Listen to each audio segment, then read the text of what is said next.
this crime, but I have kids and I need to worry about the country they're going to grow up in. And not for nothing, Paul, but my kids are very jarred by this. You know, the kids over here loved Charlie.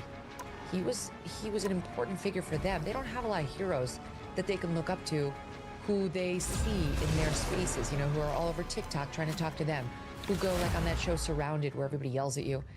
And that's something kids like. And who shows up there because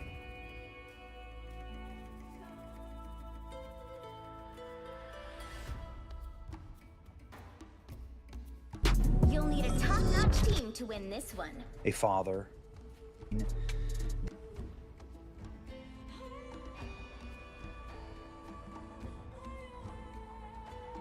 Would you look at that? Alyssa Mercante is in the news once again. And we're at the point right now with her where I feel like obviously she's doing these things on purpose to get attention for all the wrong reasons, which is a very weird way to go through life. But hey, to each their own, I suppose. There was a clip from a video that was shared to me anonymously from her stream that was talking very negatively about Asmongold and what she feels about him, and saying some pretty awful things about him right now. And this is something I really wanted to focus on because I'd like to think that we can put our differences aside when someone's dealing with like real life shit.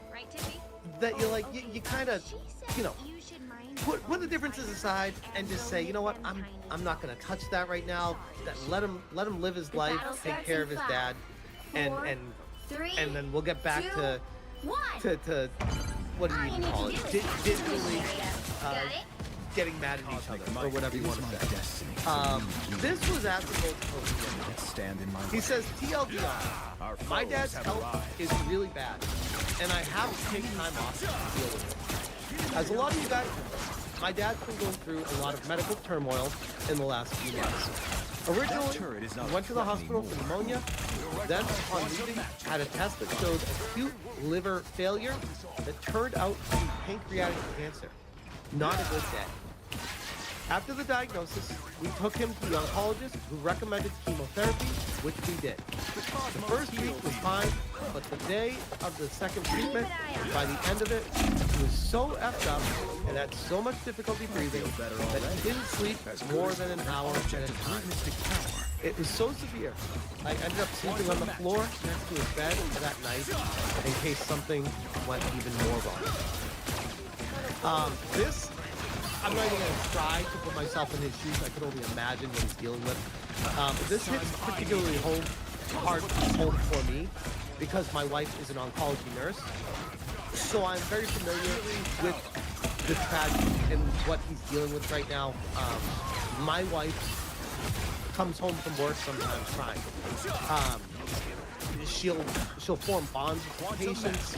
She'll go to lunch with them, be invited to her house, hang out with them. Like, legitimately, it's a very human connection that the cancer nurses have with these patients. And the struggles that they go through are emotionally shared. And it's really, really tough. So when I read through this the first time, I'm not gonna lie, I teared up. And this is not like, I'm not friends with Asmongold. I don't know him personally. This is just being a human about stuff. Well, you understand, like, if you watch Asmongold, you know his dad is on the phone during the stream, so come on and talk. Sometimes he'll go completely off the rails and fucking hysterical. You know that's kind of the connection that this family has with the audience. And it's so tragic. Next day comes, we take him to the doctor, and of course they recommend him to go to the hospital because his blood pressure was some insanely low number, like 74, 53 or something, which yikes. That was about 5 days ago, and that's basically where we're still at now. There have been marginal improvements, but in a general sense, things are not looking great. Although I remain hopeful regardless. Because of the severity this will require my full attention until it is resolved one way or another, which means streams will be on hiatus until that time comes. Rest assured, there's nothing I'd rather do more than go live and continue on like I always do. But my obligation to my father must take priority, which, I mean, bro, you don't even need to say this. This is real firepower! It just shows the dedication to the audience. It's admirable. Bro, take care of your family, man. You get it. I don't have a time frame or an expectation because of how uncertain things are right now. But I'll update you all when I know more myself. I know a lot of you guys have already reached out, and just know that both I and my dad appreciate the kind words. Thank you. I could go through Things all are gonna be different this time. everyone You're ready for in the action. entire community, a lot of familiar faces. Could be here all night with the well wishes and kind words. I said, wishing you all the best, bro. Take all the time you need and focus on real life. We are with you. Sir D, take all the time you need. Legal mindset. Family should always come first. Prayers for your dad. Tech Tone, your top, badass motherfucker, and you're a great son for being there when you need to. Got y'all in my prayers. You both will get through this. You will recover. Legacy Killer, Nerdrotic, Dash Attack, Mean Bastard, Kirsha, TV Reviews, John Douglas, Rev, Archer, Nina, Ed Demian, Nuts, Jay Viper. I mean, everyone, the whole community here. You'll love to see it. You really do love to see everyone come together for it. And I posted this morning after that happened. I wanted to have like a feel good, like, look at the community come together. And I said, it's so good to see the entire community come together in supporting Asmongold during a really tough time. Glad to see no one celebrating him, taking on an indefinite break from streaming while his dad is struggling in the hospital. Well, shortly after I posted this, people let me know that indeed there was someone on the internet that was taking full advantage of the situation to piss on him, which is wild.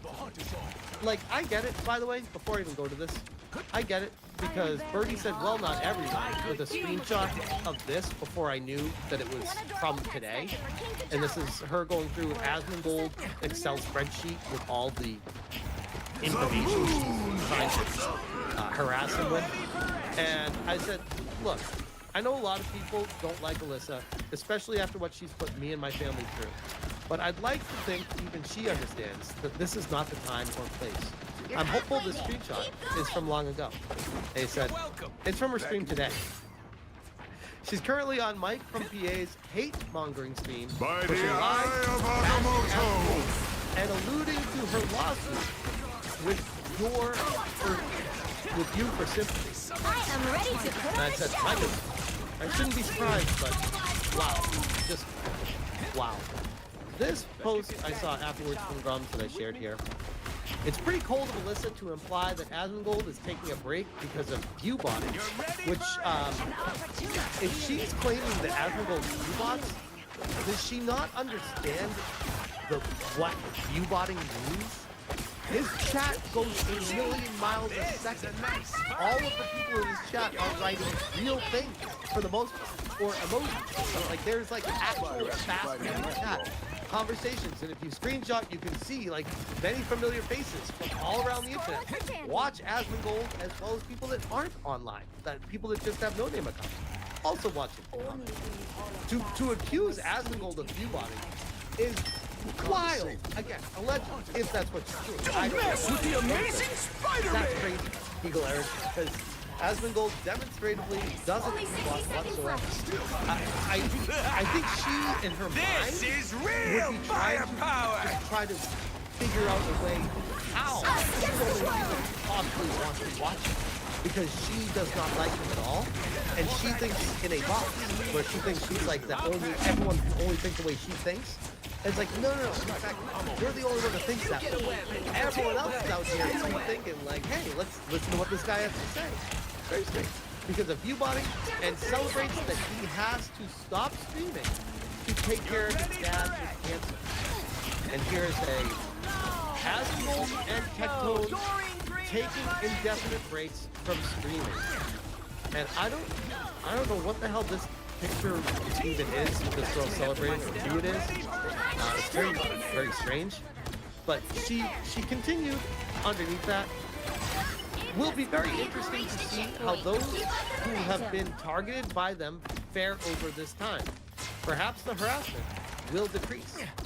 Zach has gold point. She knows someone's full name. And it's very curious when she talks about people she doesn't like. She likes to use their entire real name. I don't consider it necessarily doxing, but it's just I'm poor not gonna form make it for easy. if you wanted to talk about internet etiquette. It's poor form. But she never does this with people she likes, which kind of tells you exactly what she's doing. She's trying to harass someone. She's dog whistling to her crazy viewers to do something, to go at him personally, which is insane to me just in general.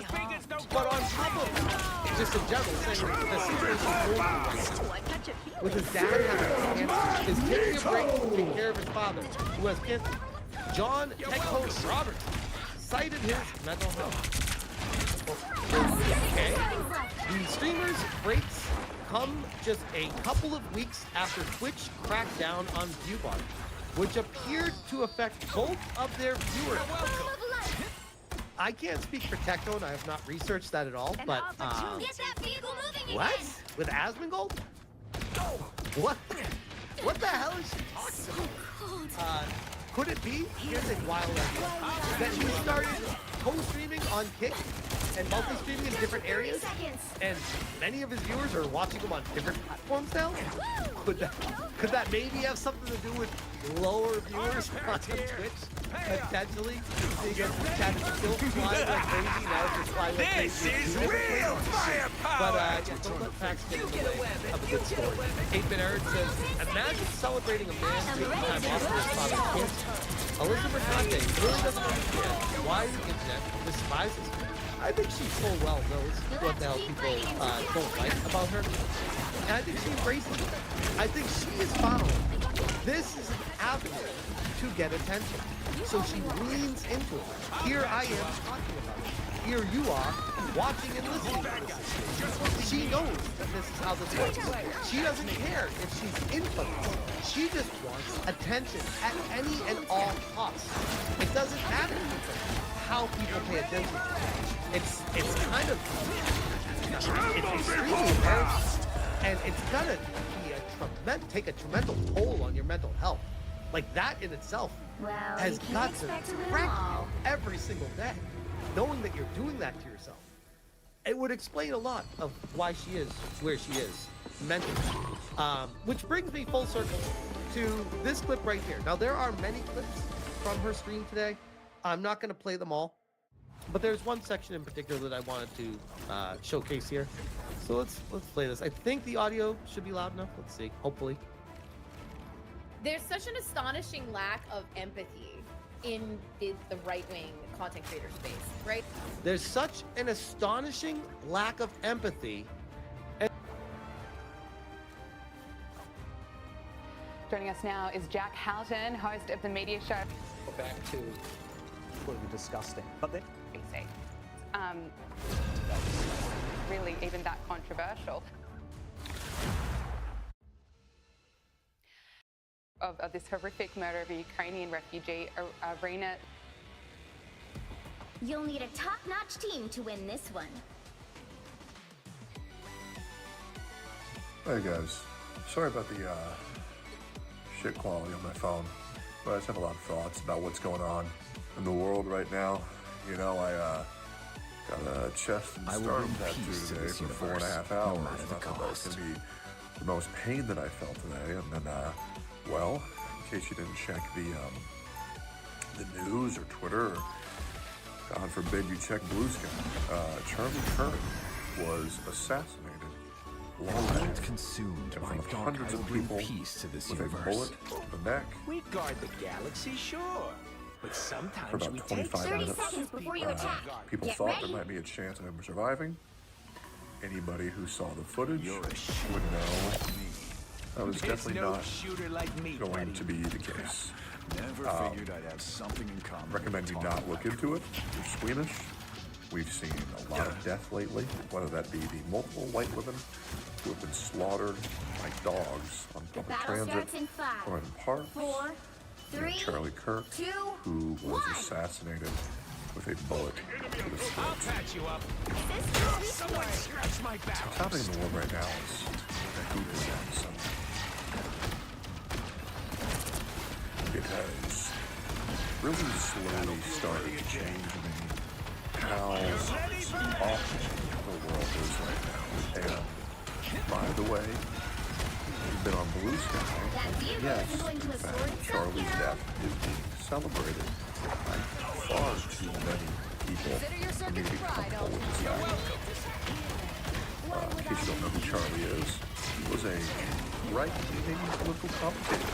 Some might even say he was an all-right political commentator because he's not supporting terrorism, so that means he's a fucking Nazi. Oh my god.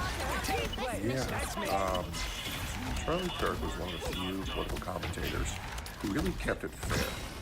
And what I mean by that is, he's a commentator who wouldn't be there to shove his opinions or his thoughts or his beliefs down your throats or anybody else's. He is someone who believed in a civil discussion, where he would sit down with a peer, he'd sit down with someone in opposition to him. Regardless of your viewpoint, he was very much down to talk. I've learned a lot from Charlie Kirk recently, where I watched his debate and discussion on gun safety. And it's very nice to see someone who was willing to put aside their political belief differences and just talk to people as people and come to a mutual understanding of why you believe this, why I believe that, and maybe you can meet somewhere in the middle or maybe regardless. They were just there. This is real firepower. I believe the first talk on he was doing on college campus, which they're calling school shooting, by the way. It's not school shooting. If you call it a school shooting, you're a retard. It's an assassination. Very intentional, very deliberate assassination. He was talking about what was going on between, like, you know, the black on white crime. I believe I haven't seen the video yet, and I believe he's going to talk about the transgender shootings, and, well, how apropos, that's when that happened. I think that the feeling, Blue Sky, celebrating a man's death because you don't share their political views. You are a disgusting fuck. No one, and I mean this, no one deserves to die because they have a different political belief than you. You can jail them if you want, if it's truly that severe and they act on it, but it's just a guy who didn't do anything wrong other than present a different point of view and was honestly the most civil person to do it. No one else was willing to debate anybody in the way that Charlie was. No one else was willing to sit down and talk to people and try to get to a mutual understanding like Charlie was. He wasn't a radical extremist. He was a very reasonable man. And he was killed. Slaughtered. And I'm sorry, guys, from the internet, Zarutsky footage, the Charlie Kirk footage. I'm deeply unsettling, however. I'm very grateful that I'm still alive, and I want to let you know that if you're out there, never take your life for granted and appreciate those you have around you before they're gone. Because right now, there are people being hunted like dogs. It's deeply unsettling. The reaction from the news is an absolute fucking joke. People are trying to sympathize with killers.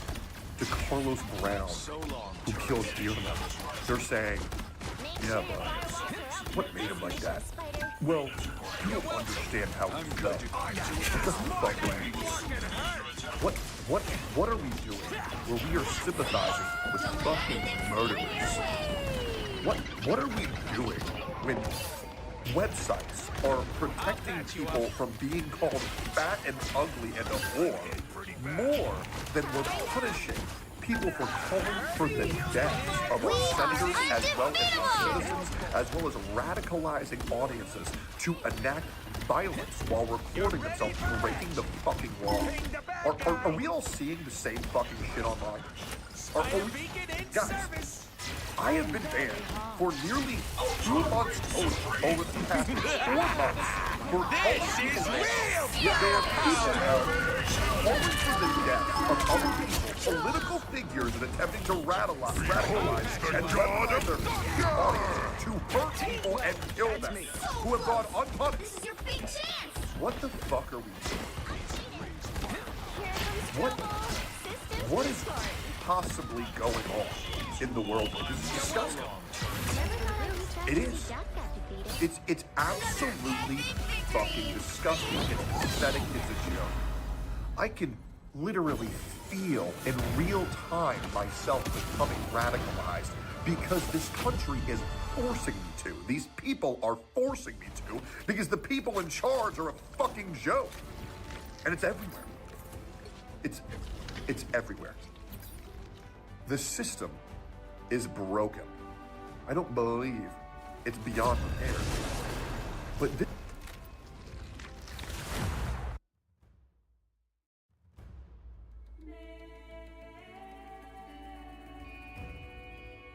Welcome back to a series so jelly. Even Santa Claus subscribed. In top-notch today's team to win video, this one. iDubbbz has dropped a new video responding to the drama. He talks about how stoic he is. Apparently he graduated from empathy to stoicism now. He addresses the allegations of Anissa treating him badly. He brings up commentary channels like WestJet in Sensitive Society. He's once again calling people sexist and misogynistic. He talks about Gorgeous Gabe, Anissa's alleged crush. He lies about Ethan again, saying that he paid iDubbbz's boxing coach to appear on his podcast. He's somehow lecturing people on morality and bullying. Then he calls me out specifically in a longer segment, conveniently dodges the most important points. He also calls me a teenager, I assume to say that I'm 30 immature. seconds before He you calls attack. out Tectone Get and ready. iDubbbz's boxing coach and his wife. We'll also be looking at people's response to the video. Subscribe or your life gets worse than iDubbbz's career. The Jelly Pokemon, Jellicent. Now let's begin with iDubbbz's new video about commentary channels called Coming Clean. So he's basically addressing his relationship with Anissa and a bunch of criticisms people have for him. But in this video, he literally dodges all of the actual important points that we made, all of the legitimate criticisms, and addresses some random shit that people were roasting him about. No mention of taking money from charity, associations with Hassan and the Goon Squad, terrorist supporters, backstabbing Ethan, supporting CPS calls, so many other things he could talk about. Ignored all of them. So he starts by talking about his relationship and how stoic he is. I don't know if this is your own theory or if it's just like implanted in your brain from all the other hate videos. There was never a bonus. I never spoke to these losers about a bonus. If you're going to be a hater-ass bitch, take it the full way. Today, I'm going to be doing the thing that everyone tells me not to do, and that is feed the trolls. I love Anissa. I love everything about her. I've only grown to love her more with time, and a lot of people online don't see it that way. I am quiet, stoic, not talkative.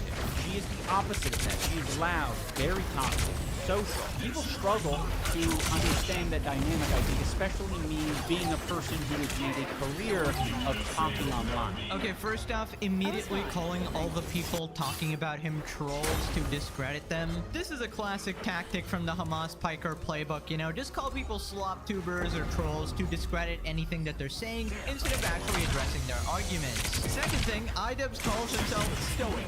Are you kidding me? A stoic person is someone who shows no emotion and endures pain or hardship without complaining or showing distress, often as a result of self-discipline or a philosophical principle. They're typically calm, resilient, and don't let external events or misfortunes affect their emotional state. Right, so iDubbbz is the stoic guy, the guy literally whining about all the criticism in his new video right now. But no, guys, iDubbbz is Marcus Aurelius here. We got Epictetus himself. Apparently, this guy learned empathy at 32, stoicism at 34. Truly getting all the Dragon Balls here. How does he not realize that by making this video, he's embodying the opposite characteristics of stoicism because he's trying to control things that are out of his control, like people's opinions on your relationship. Then he talks talks about the accusations of Anissa treating him badly, and he brings up some commentary channels. We've been together for nearly 10 years, and all of it has been online for the public to see. And there are still people accusing her of cheating, accusing me of being in an abusive relationship. None of this is true. And there is no evidence for any of this, except, like, I guess, body language experts coming on and being like, IW is being stoic here, therefore he's in hell. Look at here. Oh my god. Like, he looks sad. Oh, he is disgusted at her, and he's depressed. He's so disgusted. Working on. He looks disgusted with this. He looks so uncomfortable. He's like, should I be here? He looks so uncomfortable. Look at this guy's body language. He doesn't want to be there. Okay,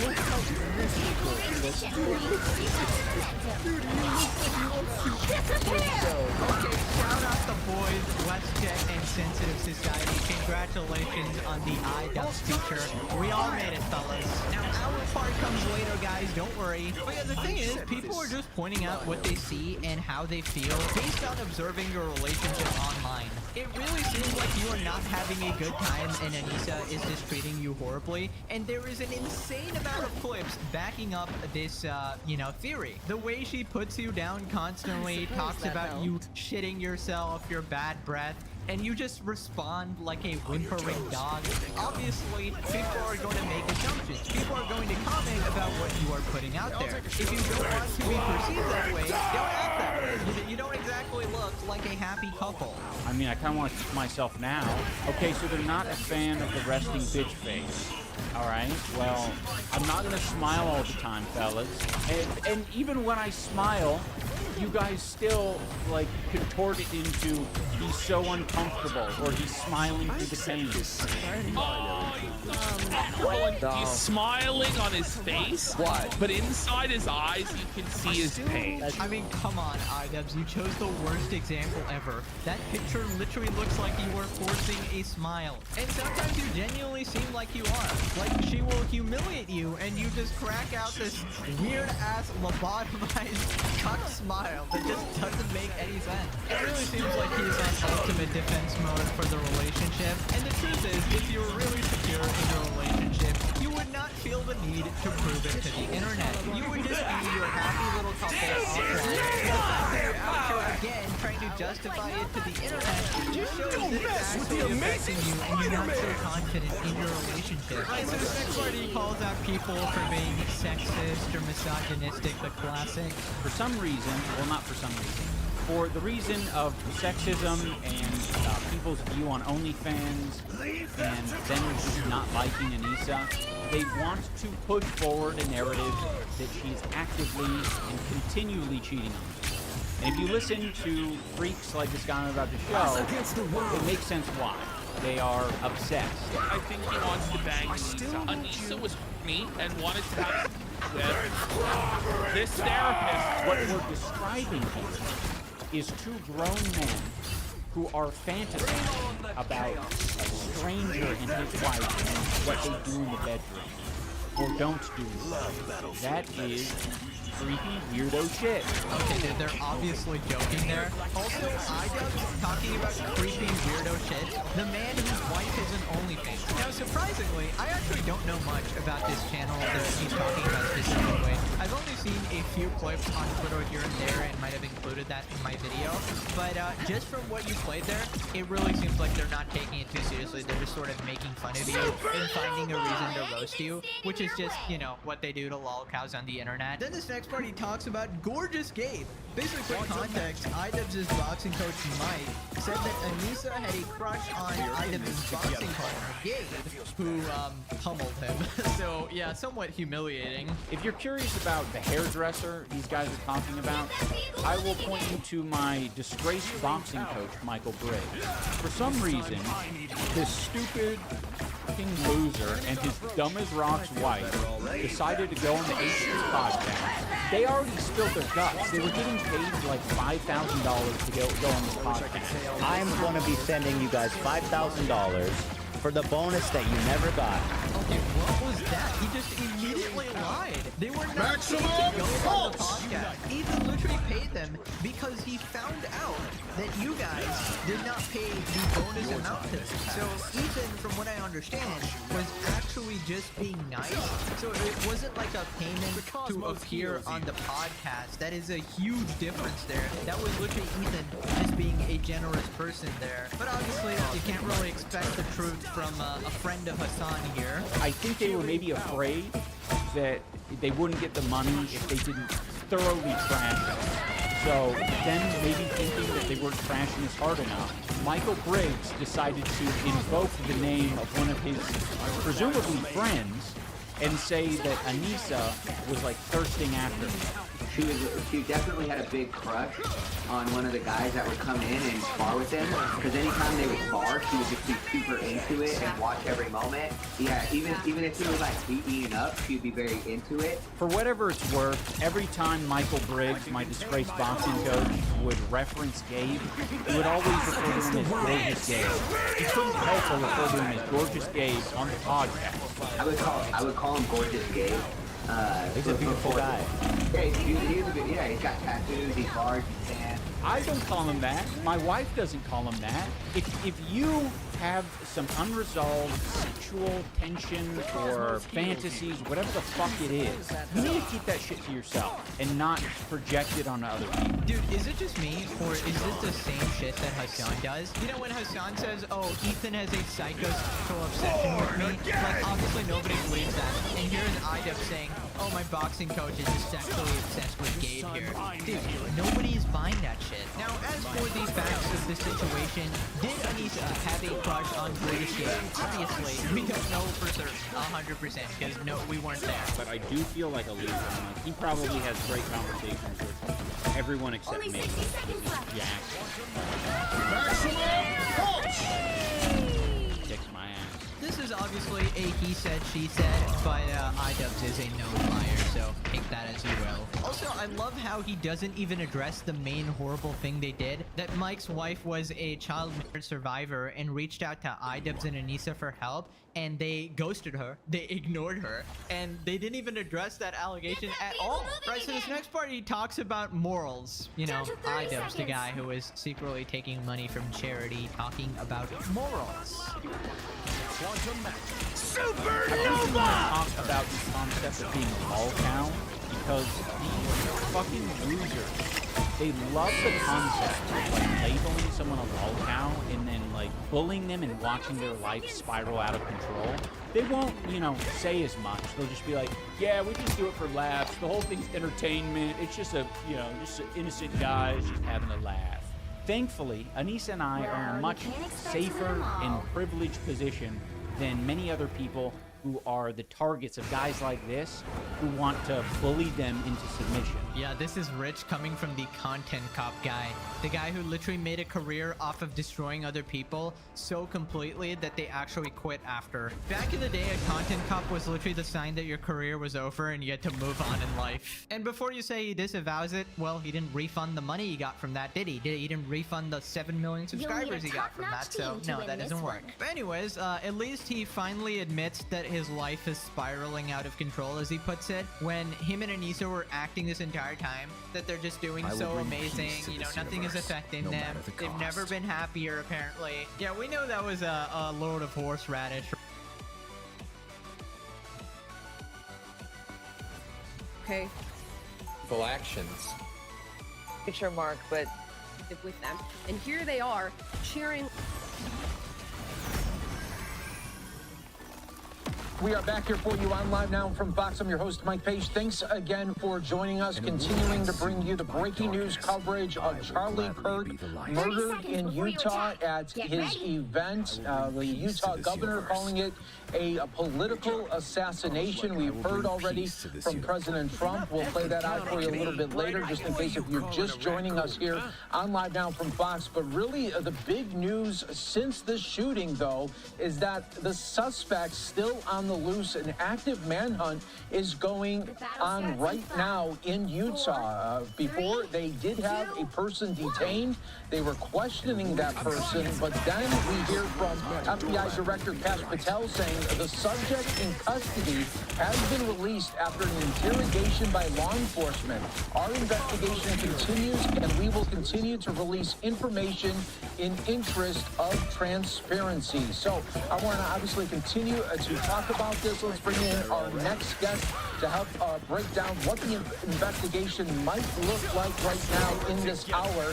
Scott Duffy, former FBI agent, thanks so much for joining us here on Live Now from Fox. And yeah, this is a story now where we think, okay, maybe we have someone detained, they're going to be the suspect, and now looks like it's back to square one. Yeah, good evening, Mike, and thanks for having me on. It is back to square one, and I tell you, it's somewhat of a roller coaster ride that I haven't seen, I would say, not only in my career, my post-career, with as much attention that's being put on people in custody, detained, questioned, and released. And it's kind of leaving the public to believe, okay, it's all clear and safe to return. So I'm skeptical about anything that's released with regards to a person who's been detained. I don't like that. Yeah, and I mean, it's still so fluid right now where, okay, so what happens when a shooting happens with a large event like this taking place at this campus in Utah? They have an idea that this person was on a roof. I mean, what are they looking at as far as security and everything else when it comes to videotapes around? Yeah, you and I no different than the rest of the world who are combing through all their social media videos, everything that's being put out with regards to the audience, this individual that I think we have all seen, this figure on a rooftop.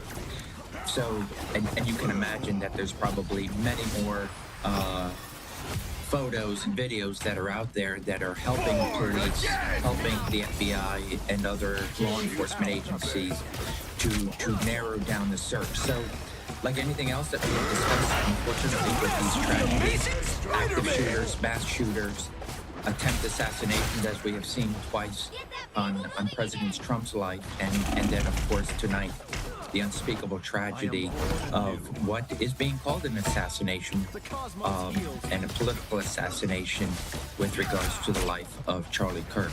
So right now, there was a dragnet when this first took place, as it should be, and as the perimeter is growing because the individual is not in custody, and which each and every passing hour that perimeter continues to expand, if there is even a perimeter as we speak, depending on what they have or have set up, roadblocks, etc. So now they're doing a deep dive, and if we do not see something within the next couple hours, that this will turn into a full-fledged fugitive hunt.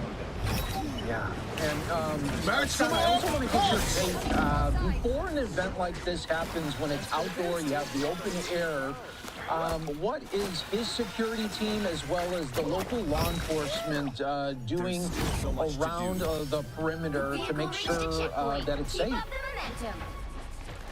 Yeah, so you have an individual like this who is a private individual. He is well known, well respected, and at the same time having the polar opposites of those that don't side with his viewpoint, right? So a personal security team, and then of course you have campus security. I've already seen the reports of the police chief there on campus talking about how many were provided. Ultimately, I think they have the intelligence, that is his internal security team, and then shared with law enforcement wherever that Charlie Kirk was going in his past travels to say, hey, this is the intel we have. In other words, what's the level of the threats, social media, right? There are those acceptable threats that people who just don't disagree with you and they wish you the worst. But you know through law enforcement analysis that it will never go beyond the word. And so I don't know what the internal intelligence was, if there was an escalation of perhaps these type of threats to where they could believe it would be actionable. So typically, if it's not at that level, it's simply just being aware and watching the video of Charlie Kirk being there, kind of getting a gauge of the security, both in uniform and not in uniform. It seemed like they were more concerned with somebody who's going to jump over a barrier and then kind of be a bodyguard. As you can see by, unfortunately, what we have seen, that everyone was taken off guard. There's very little reaction. And so that told me nobody was expecting anything. And so I imagine the intelligence of whatever threats were out there were probably pretty low. Maximum pulse! Do you find that a little interesting? Then, you know, given everything that we know now, we look at Butler, where there was a man on a roof type setting, and now you look at this situation where, you know, it was a full type of area where you have taller buildings in and around that area. I know hindsight is 20/20, but I mean, do you think it would be, before this guy gets out there, to put up a drone and just kind of look at the roofs to make sure no one's on them? Yeah, it all comes down to the security protocols. So you have an individual that is a private individual, and of course he's out there in the public on many different fronts, not only the political front, but also philosophical, religious. I mean, he is in the forefront of many conservative ideals, but also with regards to him specifically going to college campuses and trying to drive the discussion. So it ultimately comes down to him and his security detail. What did he want and what did his security want to do? And if they were on the same page with, let's keep it low key, and the intelligence is not really there to show there is an actionable threat, then yeah, this would be whatever has succeeded in the past will continue to succeed until our intelligence tells otherwise. This unfortunately wasn't a miss, where they could have then gone back and say, hey, this totally has to change. So it's unspeakable, it's tragic, but at the same time, as I've heard others talk, with regards to, yes, individuals must continue to always feel free to speak their mind, to have free discourse. But in this day and age, we also have to look hard at security protocols and really step it up. And Scott, I also want to get your take on it was jarring communication today with police, the FBI, and local officials there on the ground. You know, we had a statement earlier from Kash Patel, the FBI director, saying that they had a subject that they were going to be questioning, and then at the news conference, just moments later, they say right off the top that they don't have a suspect in custody, and then during the questions from the media, they say, well, we do have a subject right now being questioned, and now we learned that that person has since been let go. So, I mean, what do you give here with this jarring communication right now? Yeah, Micah, there has to be a better. This is not good with regards to communication from any level. So you have law enforcement itself that's contradicting itself from a federal, state, or local agency. So I don't like that. And it ultimately erodes in the public trust to, when something is going to happen, people are going to, I'm not so sure because you cried wolf one too many times. It's not good for the public safety because the public needs to know that law enforcement is doing their thing and that they're trying to secure the neighborhood wherever they may be in harm's way in that particular community. If they fear this shooter is still somehow in the area. So it gives them a false hope, and then when they see that somebody is not in custody, they're back into that fear, and so it's not good for the community at large, and especially not good for the ultimate messaging from law enforcement that really needs to be coming from one source, and it must be tested before it goes out to the public, and so I would just say that Well, at this point, we should be very careful in putting anything out there with regards to somebody being in custody. And Scott, what do you make here of this suspect there that of course we don't know too much about right now, still on the loose, but it would seem like in this situation that this person would probably want to go out in a blaze of glory and maybe either get caught right away or shoot themselves at the scene, maybe with a handgun. But for this person to shoot and kill Charlie and then just kind of escape without incident, it seems a little bit different. Yeah, this is a little bit different, and I've heard whether it's professional, not professional, I can definitely say trained. Going back to the assassination, the murder of the U.S. healthcare CEO. Again, was this individual trained? Was it a professional? And then, of course, we see the outcome.